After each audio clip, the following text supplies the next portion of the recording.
All right, quick recap of chapter 5.1 in our calculus book. First of all, the extreme value theorem. The extreme value theorem says that if a function is continuous on a closed interval,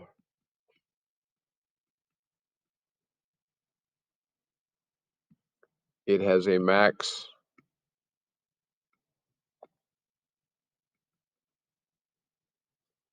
and minimum value.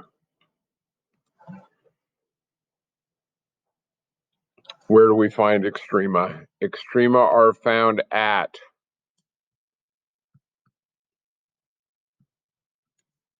1 critical points.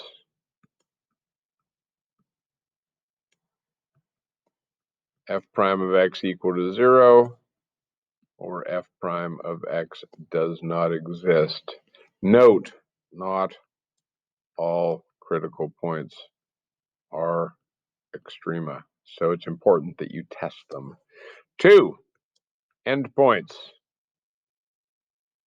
I can't stress this enough because frequently my students, year after year, check the critical points and forget to check the endpoints. Must check both. And what else did we do? We found that the derivative with respect to x of the absolute value of some function u is equal to u divided by the absolute value of u times the derivative of u with respect to x. Chain rule. One of my students asked me the other day, why do we always write it twice, one with x and then one with this u and then the du dx? Well, the derivative of x is 1. So if we have an x in there, then du dx becomes dx dx, and we don't have to deal with it. So we always just think of this as the chain rule. And then the final thing I would tell you about this section is when we're talking about graphical analysis, and usually this is we're trying to figure out, is it a minima or is it a minimum singular or maximum or neither? And what we can do is we can look at end behavior. And you may remember end behavior models from way back then. What happens as x goes to infinity? What happens as x goes to negative infinity?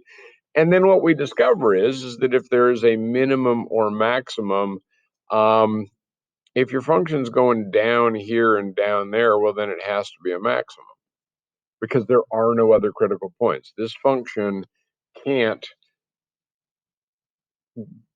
do that, because if it did, there'd be a whole bunch of other critical points. If there's only one critical point, you find out what the end behavior is, and that tells you whether it's a maximum or a minimum, or neither, for that matter. If this went up, of course, then this would be neither. So, end behavior models are pretty useful for deciding whether things are minima, maxima, or neither. And the graphical analysis is just sort of thinking about the graph in order to determine, rather than doing a whole bunch of fiddly little calculations. Oh, let's go a little bit less than the value. Let's go a little bit more than the value and do lots of calculations. Sometimes it can be easier to just say, what does the graph do as we go flying off in either direction? Okay, that's everything from 5.1. And we'll be back next week with 5.2. Again, thanks for watching and hope you learned something.